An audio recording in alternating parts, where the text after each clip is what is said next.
दोस्तों एक ज़िले में नया नया आईपीएस मैडम का ट्रांसफ़र होता है। इन मैडम का नाम कविता होता है। कविता मैडम ने बचपन से ही बहुत से परेशानियां देखी थी। उन्होंने देखा था कि किस तरीके से गरीब और बेसहारा लोगों के साथ अन्याय होता है। उसके माता पिता ने भी बहुत परेशानियां झेली थी, जिसके बाद जो कविता मैडम है उन्होंने तय किया था कि मैं बड़े होने के बाद आईपीएस ऑफिसर बनूंगी और हर एक इंसान की, हर एक परेशान इंसान की मैं मदद करूंगी। दोस्तों आज वो आईपीएस ऑफिसर बन जाती हैं और अपना कार्यभार संभाल लेती हैं। उसके बाद वो अपना काम बहुत ही मेहनत और ईमानदारी से करने लगती हैं। लेकिन इसी बीच उसके जो माता पिता होते हैं वो कहते हैं कविता मैडम से कि अब तुम्हारे ऑफिसर भी बन चुकी हो तो अब तुम्हें शादी कर लेनी चाहिए और तुम्हारी उम्र भी शादी की हो चुकी है, क्योंकि कविता मैडम की उम्र करीब 30 साल हो चुकी थी। लेकिन कविता मैडम कहती हैं कि मुझे अभी शादी नहीं करनी, कम से कम 4-5 साल तो मेरा अभी शादी का कोई इरादा ही नहीं है। मैं सबसे पहले जो समाज के अंदर बुराइयां हैं उन्हें दूर करना चाहती हूँ, और दूसरा मैंने आज तक ज़िंदगी में कुछ नहीं देखा, क्योंकि पूरा जीवन सिर्फ पढ़ाई करते हुए एक बंद कमरे में ही गुजार दिया था। पहले स्कूल की, फिर कॉलेज की, उसके बाद आईपीएस की तैयारी की। अब समय आया है, मैं दुनिया भी देखना चाहती हूँ और दुनिया के अंदर जो बुराई है उसे भी दूर करना चाहती हूँ। उसके माता पिता बहुत समझदार थे। वो कहते हैं कि बेटी आपको जैसा अच्छा लगे तुम वैसा कर सकती हो, हम तुम्हारे हर फैसले में तुम्हारे साथ हैं। इसके बाद में जो मैडम है वो हर टाइम ये सोचा करती थी कि समाज के अंदर जो बुराइयां हैं उनको कैसे दूर किया जाए। ऐसे ही एक दिन उनके पास एक कंप्लेंट आती है, जिसके अंदर एक थाने के बारे में लिखा होता है कि वो लोग काम ढंग से नहीं करते। थोड़ा सा और पता करने पे पता चलता है कि ये अभी नहीं बल्कि बहुत पहले से इस तरह की कंप्लेंट्स हैं और किसी भी तरीके का उस थाने के जो अगेंस्ट है कोई एक्शन नहीं लिया गया। इसके बाद एक दिन मैडम तय करती हैं कि मैं जाके खुद देखना चाहती हूँ कि ये लोग किस तरह से काम करते हैं और आखिर इतनी शिकायतें क्यों हैं और इनकी जो शिकायतें मुझे मिल रही हैं उसमें कितनी सच्चाई है। क्योंकि कई बार ऐसा भी होता है दोस्तों कि डिपार्टमेंट को या वहाँ के जो भी थानेदार दरोगा होते हैं उन लोगों को बदनाम करने के लिए भी इस तरीके की शिकायतें आ जाती हैं। मैडम फिर साधारण से एक महिला का भेष धारण करती हैं और उसके बाद में अपने जो सिक्योरिटी ऑफिसर होते हैं उनके साथ चल देती हैं। दोस्तों हालांकि मैडम चाहती थी कि उनके सिक्योरिटी ऑफिसर उनके साथ नहीं जाए, लेकिन एक प्रोटोकॉल के तहत आईपीएस ऑफिसर के साथ हमेशा उसके जो सिक्योरिटी ऑफिसर हैं वो साथ ही रहते हैं।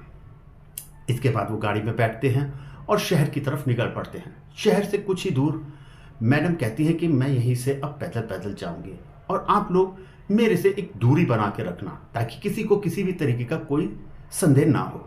मैडम चलती हैं, आगे जाके देखती हैं तो एक बाजार आता है। पहले मैडम कहती हैं कि मुझे बाजार जाना चाहिए और वो उसकी दिशा में चल देती हैं, लेकिन तभी उनको सामने एक पुलिस स्टेशन दिखाई देता है, जिसके बारे में अक्सर कहा भी गया था कि यहाँ से ही वो बहुत सारी शिकायतें आई हैं। इसलिए मैडम बाजार ना जाके पहले उस पुलिस थाने की तरफ को चल देती हैं। अंदर जाके देखती हैं तो वहाँ पे थाने में सब लोग आराम से मस्ती से बैठे हुए हैं। जैसे ही वो कुछ आगे चलती हैं तो एक कांस्टेबल आके उनको रोक लेता है और कहता है कि कहाँ जा रहे हो। मैडम बोलती हैं कि मैं बाजार गई थी, वहाँ पर मेरा पर्स चोरी हो गया जिसमें करीब 4,000 रुपये थे। ये सुनने के बाद कांस्टेबल बोलता है कि शिकायत लिखाने का समय खत्म हो गया है, आप कल आइएगा। मैडम बोलती हैं लेकिन मेरा पर्स तो आज चोरी हुआ है। तो कांस्टेबल बोलता है अगर आप शिकायत दर्ज कराना चाहती हैं तो आपको कुछ फीस देनी पड़ेगी, उसके बाद आप लिखा सकते हो। मैडम समझ गई थी कि इस थाने का क्या हाल होगा। मैडम के पास कुछ खुले हुए पैसे होते हैं करीब 100 रुपये, और वो उस कांस्टेबल को दे देती हैं। कांस्टेबल हालांकि ज़्यादा पैसों की डिमांड करने लगता है, लेकिन मैडम बोलती है कि मेरा तो पर्स ही चोरी हो गया तो मैं अब तुम्हें और पैसे कहाँ से दूँ। कहता है कि सामने दरोगा साहब बैठे हैं, आप उनसे जाके अपनी अब रिपोर्ट दर्ज करा देना। वहाँ जाने के बाद मैडम देखती हैं जो दरोगा साहब है वो आराम से कुर्सी पर पैर फैला के बैठे हुए हैं, आराम से मोबाइल में मूवी देख रहे हैं।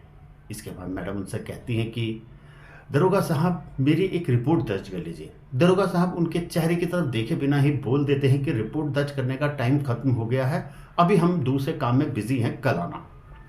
लेकिन जो मैडम है कविता मैडम वो बोलती है कि लेकिन रिपोर्ट दर्ज कराने का तो कोई टाइम होता ही नहीं और अभी मेरा पर्स चोरी हुआ, आप जल्दी से मेरी रिपोर्ट दर्ज कर लीजिए, मैं बहुत गरीब इंसान हूँ और उसमें मेरे पैसे 4,000 रुपये थे वो चोरी हो गए। इसके बाद दरोगा साहब थोड़ा सा गुस्से में मोबाइल को बंद करते हुए कहते हैं कि तुम्हें बताया ना कि रिपोर्ट दर्ज करने का टाइम खत्म हो गया। लेकिन मैडम की जिद करने पे वो कहते हैं कि अच्छा ठीक है, क्या नाम है, किस जगह हुआ, और दो चार जानकारी लेने के बाद कहते हैं कि ठीक है घर जाओ, आपको बता दिया जाएगा जब मिल जाए।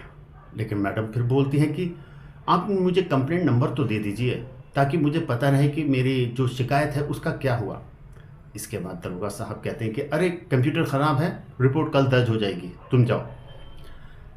लेकिन मैडम फिर से बोलती है कि मुझे तो रिपोर्ट आज ही दर्ज करानी है और आज ही मुझे कंप्लेंट नंबर चाहिए, आप लिखित में तो दे सकते हो रजिस्टर के अंदर। ये सुनने के बाद दरोगा साहब को बहुत ज़्यादा गुस्सा आता और वो कहते हैं कि अच्छा एक काम करो, तुम वहाँ बैठ जाओ, जैसे ही कंप्यूटर ठीक होता है मैं तुमको बता दूंगा। मैडम जाके साइड में बैठ जाती हैं और वो फिर से दरोगा साहब अपने मोबाइल में मूवी देखने लगते हैं। करीब आधा घंटे के बाद मैडम फिर से उसके पास जाती हैं और पूछती हैं कि मेरी रिपोर्ट का क्या हुआ। ये सुनने के बाद दरोगा कहता है कि देखो, क्योंकि रिपोर्ट का टाइम ख़त्म हो गया, लेकिन अगर तुम चाहती हो कि तुम्हारी रिपोर्ट किसी तरीके से लिखाई जाए और रिपोर्ट नंबर दिया जाए तो थोड़ा सा खर्चा पानी करना पड़ेगा, हमें भी तो अलग से मेहनत करनी पड़ रही है ना। मैडम को ये सुन के बहुत गुस्सा आता है कि वो अपनी ड्यूटी पे होने के बाद भी कहता है अलग से काम करना पड़ेगा और उसके लिए खर्चा चाहिए। मैडम बोलती हैं कि मेरे पास पैसे नहीं हैं, मैं आपको कहाँ से दूँ, जो पैसे थे वो तो पर्स में चोरी हो गए।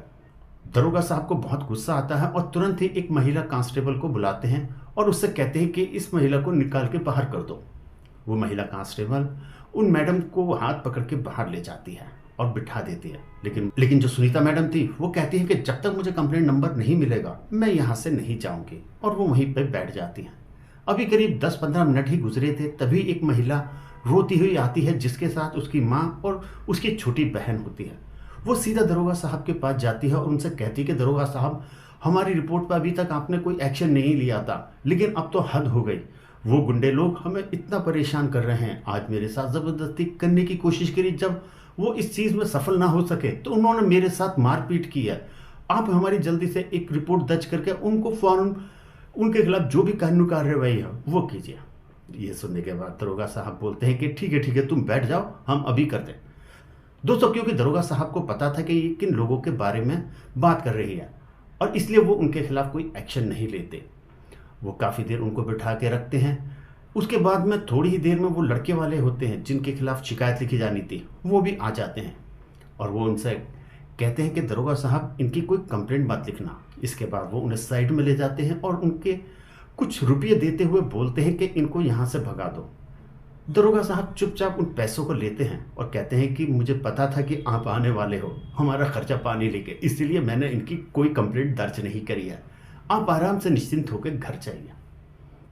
वहीं दूर बैठी हुई मैडम ये सब कुछ देख रही थी और उन्होंने एक कैमरा भी चालू किया हुआ था जिसमें उनकी जो ये करतूत थी वो लगातार रिकॉर्ड हो रही थी। इसके बाद में वो दरोगा उन महिला के पास में आता है और कहता है कि देखो, तुम्हारी रिपोर्ट दर्ज कर ली गई है, अब जो भी ज़रूरी कार्रवाई है वो करी जाएगी, हमने देखो इनसे भी पूछताछ कर लिया, अब तुम घर जाओ। क्योंकि वो गरीब लोग थे, कुछ नहीं कर सकते थे, वो उनसे कहते हैं कि साहब ठीक है, जैसा आपको सही लगे आप उस तरीके की कार्रवाई कर देना। फिर वो रोते हुए बाहर की तरफ जाने लगते हैं। तभी जो कविता मैडम थी वो भागी भागी उनके पास जाती है और पूछती है कि क्या मामला है और आपकी रिपोर्ट दर्ज क्यों नहीं की गई। वो लोग रोने लगते हैं, कहते हैं कि मैडम आपको क्या बताएं। वो कहती है कि मत घबराओ, तुम मुझे बताओ और अभी के अभी मैं तुम्हारे सामने ही इनकी रिपोर्ट दर्ज करवाऊंगी और ये लोग ही तुम्हारी रिपोर्ट दर्ज करेंगे। ये सुनने के बाद वो लोग उसको सारी बात बताते हैं कि किस तरीके से ये हमारे कॉलोनी के रहने वाले कुछ गुंडे थे जो अक्सर हमें परेशान करते थे, सताते थे और हमने ना जाने कितनी बार कंप्लेंट लिखी है, लेकिन ये लोग उनके खिलाफ कोई भी कानूनी कार्रवाई नहीं करते। आज उन लोगों ने हमारे साथ बहुत ज़्यादा बदतमीजी करी, ज़बरदस्ती करने की कोशिश करी, जब उस पर सफल ना हुए तो हमारे साथ मारपीट की। इतना सुनना था कि उनको बहुत गुस्सा आता है मैडम को और वो कहती है कि मेरे साथ चलो इन दरोगा साहब के पास। वो दरोगा साहब से कहती हैं कि आप इनकी कंप्लेंट क्यों रजिस्टर नहीं कर रहे और क्यों उन लोगों को तुमने जाने दिया जिनके खिलाफ शिकायत थी। ये सुनने के बाद जो दरोगा साहब थे वो गुस्सा हो जाते, कहते कि तुम मुझे कानून का पाठ पढ़ाओगी, रुको सबसे पहले तो मैं तुम्हें ही सिखाता हूँ और कानून क्या होता है आज तुम्हें पता चलेगा। वो बस इतना बोलते हैं कि तभी जो मैडम थी वो अपना आईडी कार्ड निकाल के उनको दिखाने लगती हैं। आईडी कार्ड देखते के साथ ही दरोगा साहब के पसीने छूट जाते हैं। वो फौरन मैडम को सैल्यूट मारते हैं। इतना ही था कि आसपास में खड़े हुए सब पुलिस वाले भी मैडम को सैल्यूट मारने लगते हैं, क्योंकि उनके समझ आ गया था कि ये कोई बड़ी ऑफिसर है। वो कहते हैं कि गलती हो गई। मैडम कहती है कि सबसे पहले तो इनकी कंप्लेंट दर्ज करो, जो ये शिकायत लिखाने आई हैं, और उसके बाद तुरंत उन लोगों को पकड़ के बंद करो। दरोगा साहब और उनकी टीम फौरन वैसा ही करती है और ला के उन्हें फौरन बंद कर देती है। इसके बाद मैडम कहती हैं कि ये मेरा नंबर है, इसको रखो, और अगर कभी भविष्य में कोई भी ऐसी दिक्कत आए तो तुम मुझे सीधा फ़ोन कर देना।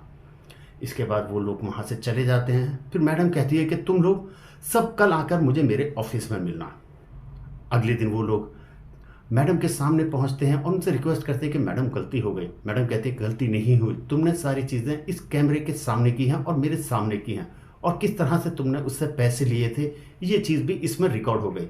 अब तुम्हारे खिलाफ सख्त से सख्त कार्रवाई की जाएगी। सबसे पहले तो उन सबको सस्पेंड कर दिया जाता है और उनके खिलाफ एक इंक्वायरी कमेटी भी बिठा दी जाती है, ताकि उनके खिलाफ सख्त से सख्त कार्रवाई की जा सके। दोस्तों, मैडम ने ऐसे ही ना जाने कितने अच्छे अच्छे सराहनीय काम किए थे। अगर आप चाहते हैं कि उनके किए हुए और कार्यों के लिए भी मैं आपको वीडियो बना के दूँ, तो आप हमें कमेंट्स बॉक्स में ज़रूर बताएं। और वो ना जाने कितनी बार मैडम अपने विभाग की तरफ से भी सम्मानित होती हैं। दोस्तों, वीडियो अच्छी लगे तो वीडियो को लाइक करें, चैनल को सब्सक्राइब करें और अपने दोस्तों के साथ शेयर करना बिल्कुल ना भूलें।